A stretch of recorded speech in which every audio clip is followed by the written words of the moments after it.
Welcome to Bold Talk Series, where creativity, leadership, ideas, innovation come together.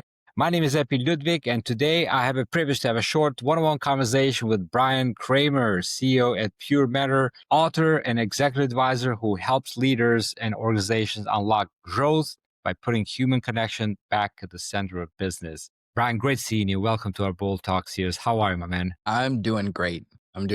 Thanks, man. Awesome. Great to see you, Bryan. We know each other for a long time.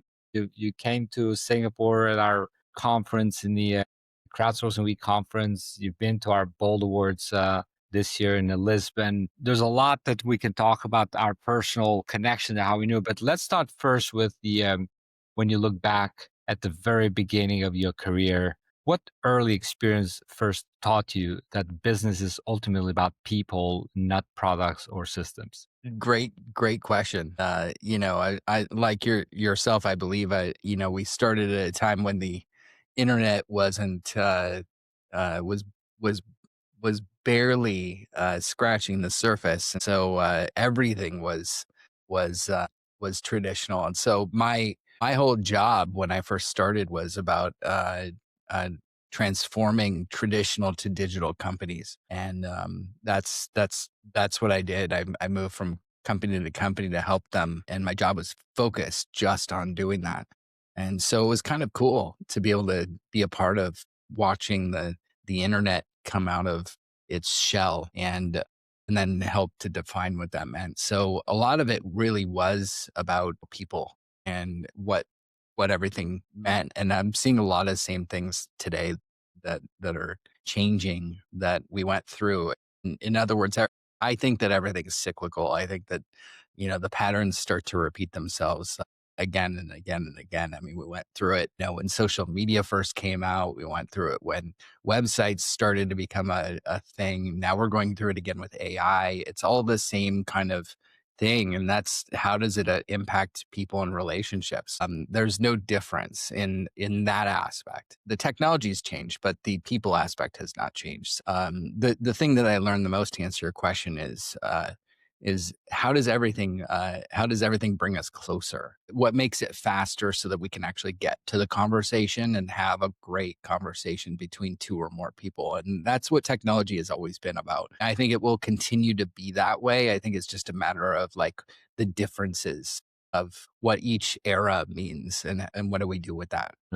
Yeah, very good way to put it. And that's what really also excites me about the work that we do here is because, it has a human element that is like the foundation of it and everything is centered around that. So very exciting, and technologies are just enabling us and making that better, right? And so if we use it the right way. Now, Bryan, you've been a founder, CEO, and now trusted advisor to leaders who feel stuck or overwhelmed. What was the personal moment that made you realize that your work was helping humans operate differently, not just helping companies grow?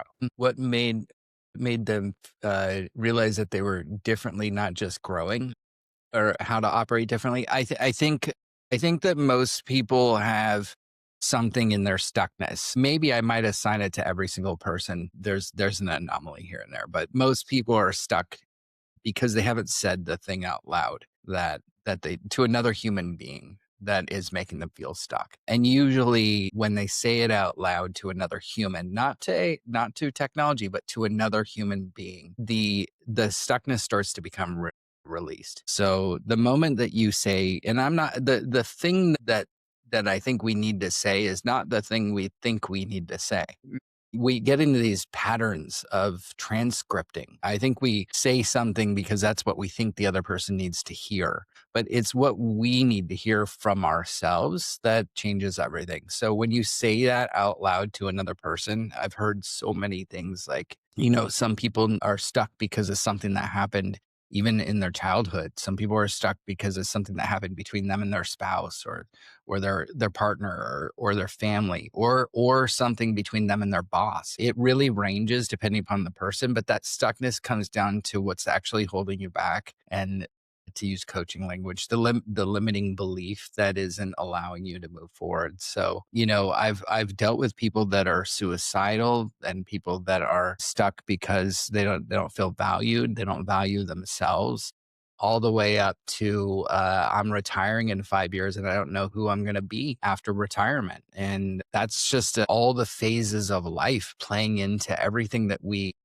have all gone through for many hundreds of years as human beings in our own stuckness. So saying the thing out loud is the first step, and having a trusted individual that can help you do that in a way that you can really, really say the thing is freeing, and it allows you to then now work with that so that you can move forward. Yeah. Do you think people today they're attaching themselves too much to their what they do, like their titles and to their materialistic things, and then when that's gone, when it's gone, they're they feel empty? Yeah. Yeah. I won't say everybody. Not everybody's that way. But so title blindness, first of all, is something that I see over and over and over again. When people have title blindness, they're they see their title as themselves. And other in other situations, they see their title and they don't realize the impact they're having on others. So, there's a lot of different cases where we don't realize that our work has become who we are. That's really hard in today's world where our work becomes our purpose. And what do you do with that? Where do you go from there? How do you get to the point where your work is separate and you are you?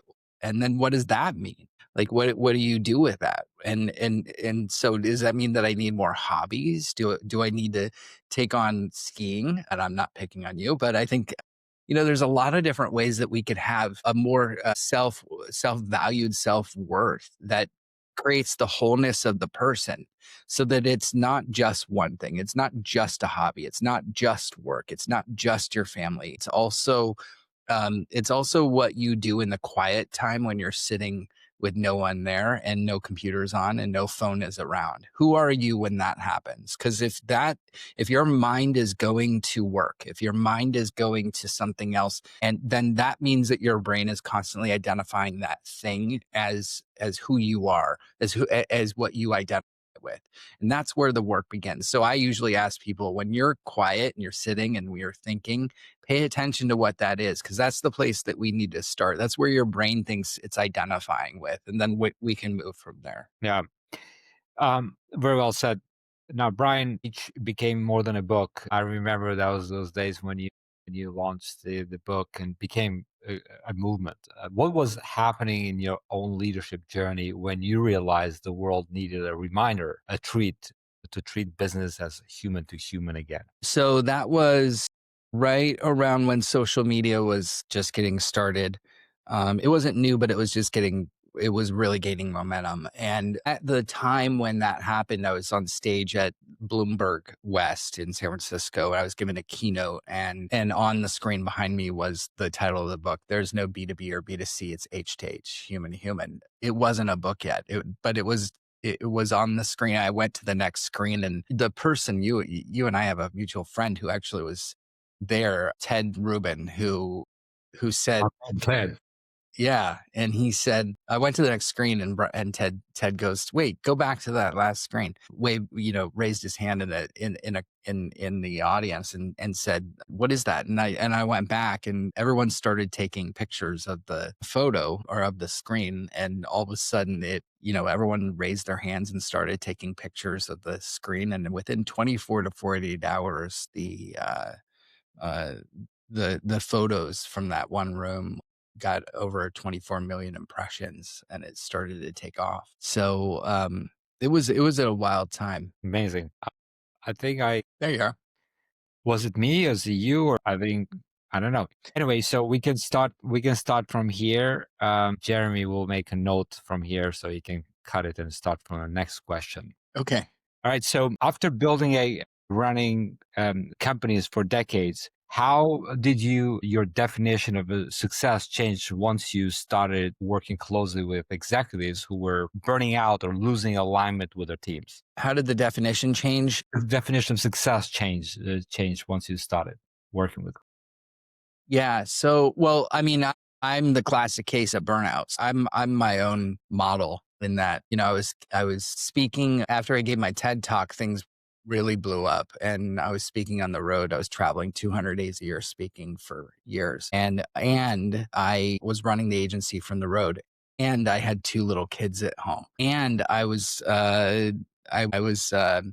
eating my way around the world because, as you know, the food's so good. And so I was becoming a food connoisseur, and I knew all the people at every bar, at every hotel. I knew all the people at every X-ray machine in every airport. Fortunately, I don't know. And so I was the classic case of burnout. I mean, I got to the point to where I just raised my hand and said, "Oh," I remember the day my 11-year-old son, when I was home, he called me out on it. He's like, "Dad, you're obese. You have diabetes.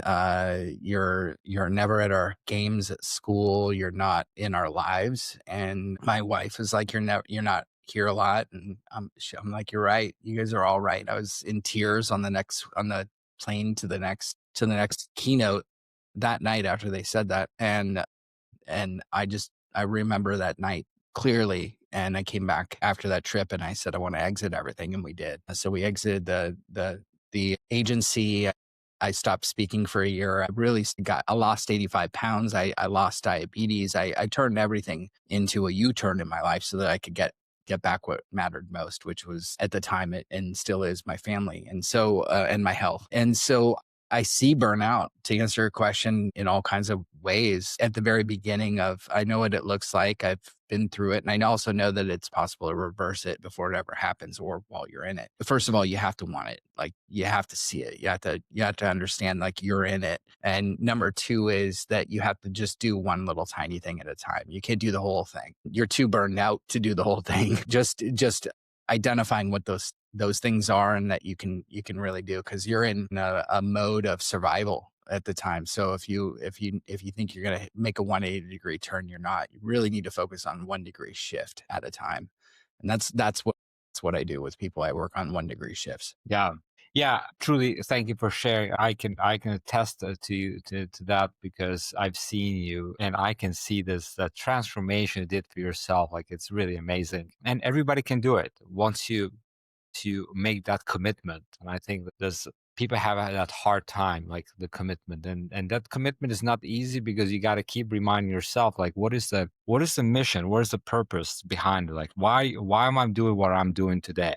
It's not like, and so you probably see, yeah, you've seen the video that I shared, the bold words about the why, right? And so there's a lot of people are doing the what's, but what is your why behind it, that you do it, what you do it. And you are truly amazing. You do an amazing job also bringing this to the executives who are truly struggling this with an ongoing and on a daily basis. Now, Bryan, as a leader, advisor, and a coach, what is the hardest truth about of you finding yourself repeating to executives, even when they're not ready to hear it? For example, you tell them this is what it is, but they don't want to hear it. They just trying to avoid that. What is the hardest thing about that? Bringing executives to the truth. There's different types of coaching and there's different types of coaches. And I'm not really a fan of the name coach either, but it is what it is. And we're not going to read it here on this show. So the biggest value that I think you can bring, even just anybody listening, if you're trying to help someone, is not to tell them. Now, sometimes that's not true. Sometimes you need to be direct with compassion and be able to say the thing. And that is a trait that I think needs to happen. But the biggest thing is that you're helping them see it. You're not seeing it. Your job is to walk alongside them and help them see what they're not seeing. And that comes from powerful questions. That comes from asking things that starts to help them build a breadcrumb trail that leads them to where they need to be, and honoring and holding a container around them and you so that there's a safe environment to be able to express those things. If they don't see it and you tell them, it's too soon. You're not doing a service to them by telling them what they're not seeing. They have to lead themselves there. And that said, usually, we're cobbler's kids. We can't see things ourselves. We can't, like owned a marketing agency and I could never build our own website, yet I could build everybody else's websites. So we ended up hiring somebody on the outside to build a website for a company that built websites for everybody else because we didn't have either time to do it ourselves, or doing it ourselves lasted for like years because we just couldn't get to the creativity and the messaging for ourselves. So we needed somebody to reflect back on us what it was that we were needing to pull out of ourselves to be able to do that. We're all the same in that respect. So if a coach or a advisor or a mentor or a therapist or whoever, they're there to help you pull that out because you can't see it yourself. And if they're doing it the right way, then they're helping to ask questions that are getting your mind to look up and your eyes to look up and to the right and go, huh, I hadn't thought of that before. And the moment that you say that because you hear yourself say it out loud, you're now on your way. Now you can work with that. But until you've said that, until they ask you the questions that are starting to pull that out, that's what it is. But it's not me telling someone this is what you need to hear. That's a drunk friend in a room overselling and over speaking the thing. And yeah, that sounds great. And thank you for saying that. But the next morning, you really don't know what to do with it because you now just heard it from someone else and it feels like you just had that push down on you. You need to say it yourself. You just need a trusted person that can help pull that out of you. Wow, very well said. Brian, I'm enjoying this conversation. This is a short format, Bold Talks podcast, and we're looking forward to seeing you again soon in Barcelona next year in 2026. We've been to our Bold Awards in Lisbon. In very short, like, what was your experience at Bold Awards? Extravagance, just high class.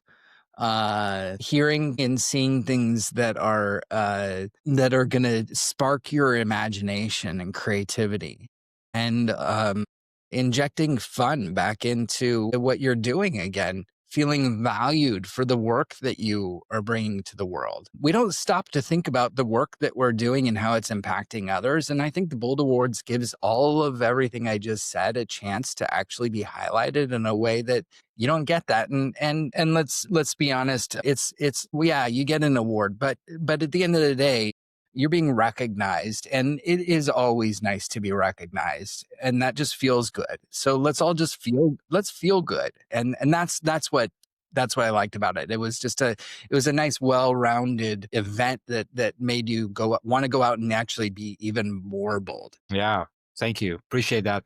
Now, what about the word bold itself? What does that mean to you personally? And so it's funny because there's two sides of that question for me. So one is that I'm a bolder, meaning I like to bold in my articles that I send out once a week on my Substacks. I love bolding things. When I hear bold, it actually has those two meanings. I like to like bold to me is highlighting something that you really want to express and make stand out. And ironically, when you're being bold, you're expressing and standing out because you're being courageous. And so the two are really tied together. But as a writer and somebody who like that's what I love to do in my life. Bolding is there and present for me every day, and what like I need to do to express the thing. And so it means both things to me. Amazing. Brian, great seeing you, my man. Always having you here. It's a pleasure and sharing all the wisdom that you have and the experience that you've been working with, the work that you've been doing. Looking forward to seeing you in Barcelona. Until the time, take care, be great, and be bold always. Bye bye. Thanks, my friend. Thank you.